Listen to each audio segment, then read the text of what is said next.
చూపించబోతున్నాను. ముందుగా ప్యాన్ పెట్టుకొని ప్యాన్లో సరిపడా ఆయిల్ వేసుకొని ఆయిల్లో తాలింపు గింజలు, ఆనియన్స్, కరివేపాకు, అల్లం పేస్ట్, పసుపు వేసుకొని కలుపుకోవాలి.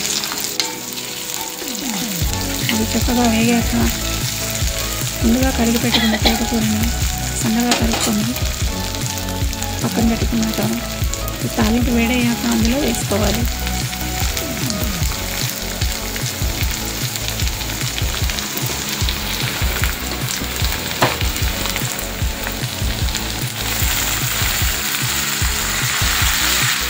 తోటకూర వేసుకున్న తర్వాత సరిపడా సాల్ట్ వేసుకొని మొత్తం కలుపుకోవాలి.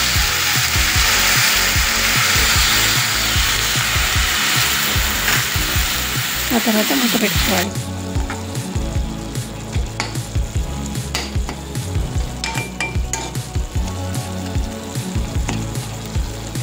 మూత పెట్టుకుని 10 నిమిషాల తర్వాత మూత తీసేసి కారం వేసుకుని 2 నిమిషాలు ఉడికించుకోవాలి. అంతేనండి, తోటకూర ఫ్రై రెడీ అండి.